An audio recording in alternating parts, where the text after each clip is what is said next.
It all started with a sound, a metallic clank, echoing down the empty school hallway.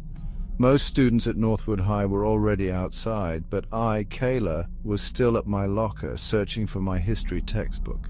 That's when I heard it. Clank, clank, clank. It was rhythmic, like someone struggling with a locker. I looked down the long, quiet hall. The sun streamed through the windows, but the hallway was empty. The sound grew louder as I walked toward the science labs. I turned the corner and saw it, locker 216, its door swinging back and forth. No one was there. I stood frozen, heart pounding. It had to be the wind, I told myself, but the air was perfectly still. I approached the locker. The banging stopped. The door hung open, silent and waiting. I pushed it shut. It clicked into place. For a moment everything was normal, but as I turned to leave I heard a soft click. I looked back. The door to locker 216 had popped open again, just a crack, as if it wanted me to look inside. I hesitated, curiosity and dread mixing inside me. Something told me this was just the beginning. I should have run, but curiosity pulled me toward locker 216. I opened the door all the way, expecting dust or forgotten books. Instead, it was empty, except for a single folded piece of paper. My heart pounded as I picked it up. The paper was old, cold to the touch. I unfolded it, hands shaking. One word was written in messy handwriting: Kayla. I dropped the note, startled. Who knew my name? Who left this for me? The hallway was deserted, but I felt watched. I picked up the note again, fear mixing with determination. This wasn't a prank. It felt personal. I shoved the note in my pocket and tried to close the locker. It latched, but seconds later, click, the door popped open again. It was mocking me. I realized this was more than a broken locker. This was a mystery, and for some reason it had chosen me. I stared at the open door, questions swirling in my mind.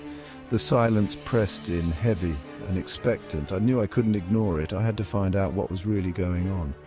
The note burned in my pocket, a challenge I couldn't refuse. I walked away, but the mystery followed. I couldn't focus. My mind kept drifting to the locker and the note. At lunch, I barely heard my best friend, Jamie.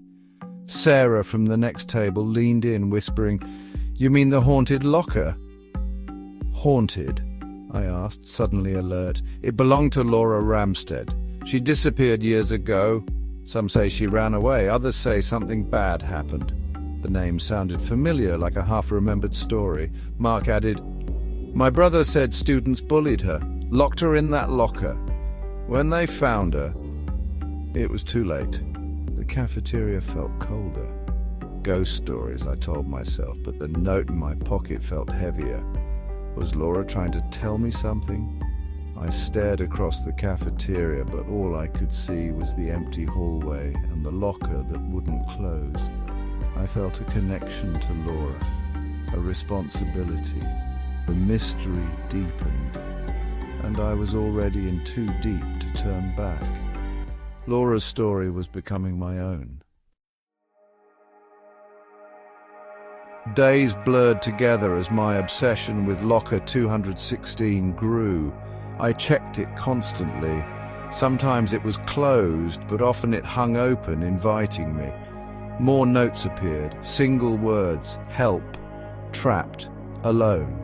Listen, my grades slipped. I barely spoke to Jamie, who noticed my change. I wanted to tell him everything, but who would believe me? Strange things happened. Lights flickered, whispers called my name. A book about the school's history fell open to a photo of Laura Ramstead. I spent hours in the library reading about Laura, a quiet girl who loved poetry, bullied and alone. Her poems were dark, filled with words like shadow and silence. The more I learned, the more I felt her sadness reaching out to me. My curiosity became a mission. I had to help her. I had to find out what really happened. The school felt less like a place of learning and more like a puzzle I was desperate to solve. Laura's story was pulling me deeper, and I couldn't let go. I was no longer just curious, I was determined. The truth was out there, hidden behind a locker door. The scratching started on a Tuesday, faint, frantic, desperate. I heard it in history class, coming from the wall behind me, near locker 216. No one else seemed to notice. The sound followed me in the library, the cafeteria, even at home.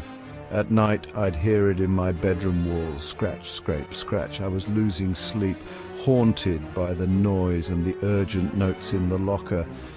He knows. Don't trust. Who was he? Who couldn't I trust? The school felt like a prison, every face a possible suspect. One afternoon, I stayed late.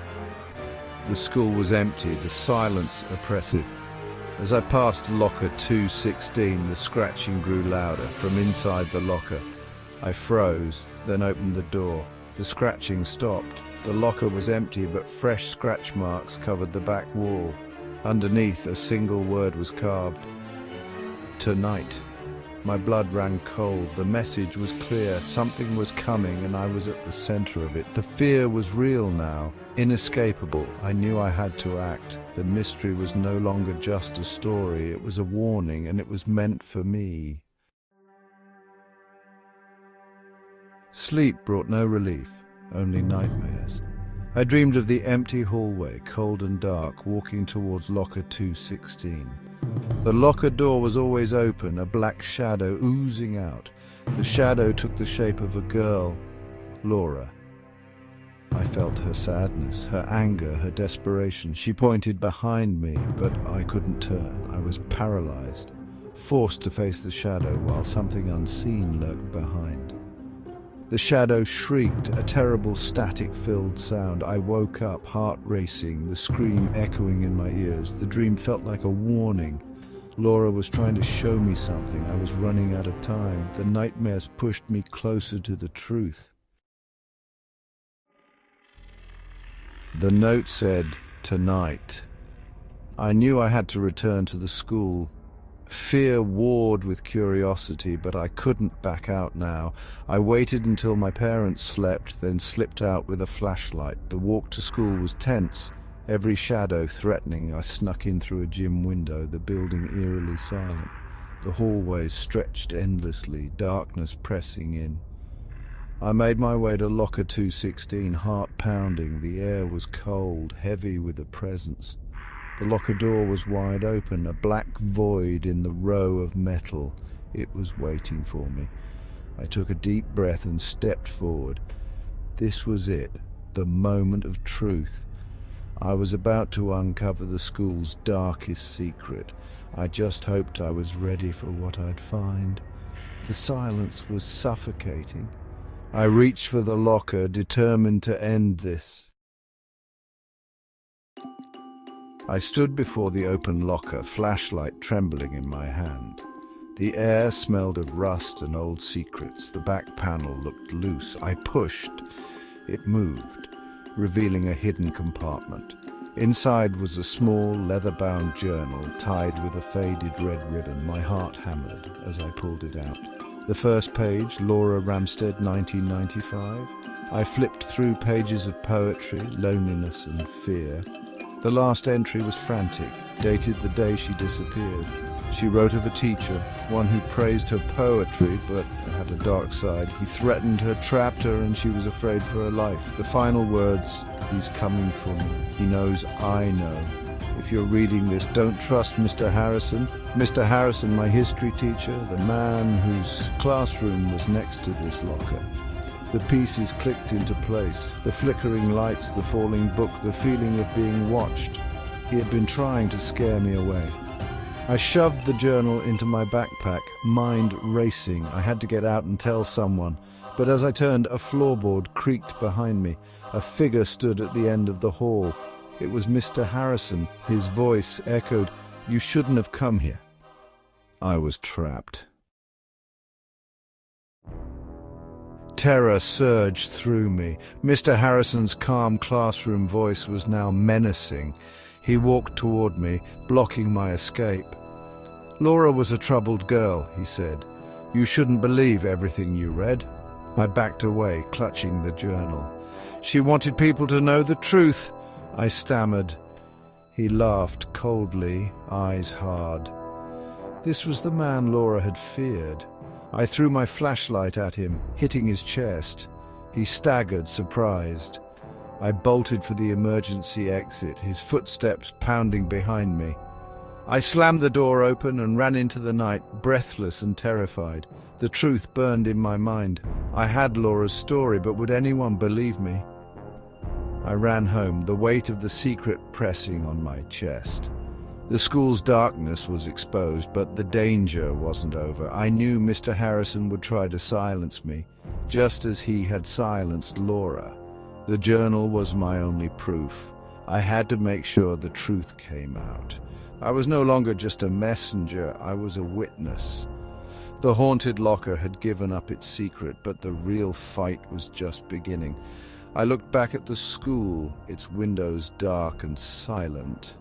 I had survived the night, but the story wasn't finished. Laura's voice echoed in my mind, urging me on. I wouldn't let her down. The next days were chaos. I told my parents, they called the police. Mr. Harrison denied everything. When the police searched my backpack, Laura's journal was gone. Without proof, it was my word against his. The school suspended him, but rumors spread. Some believed me, most didn't. Jamie grew distant. I felt alone, just like Laura. The scratching stopped. The notes vanished. The lights no longer flickered. It was as if Laura's presence had faded, her story told, even if no one believed it. I avoided locker 216, unable to face it. The silence was heavy, filled with injustice. Life at Northwood High returned to normal for everyone else, but for me, nothing would ever be normal again. I knew the truth, even if no one else did. The locker was finally silent, its ghost at rest, or so I thought. A week later, tension lingered. Mr. Harrison was still suspended. The investigation stalled. I tried to move on, but the past clung to me. One afternoon, Jamie approached, eyes downcast. I'm sorry, Kayla, I should have believed you. Relief washed over me. It's okay. He hesitated. I saw something. I stayed late, walked past locker 216. It clicked open by itself. My blood ran cold. What did you do? He pulled out a yellowed note, his name written in the same messy handwriting. Jamie. I stared at the note, then at him. Down the hallway, locker 216 hung open, waiting. The curse wasn't over. Laura's ghost hadn't found peace. She had found her next messenger. The locker's secret was safe, but its story was far from finished.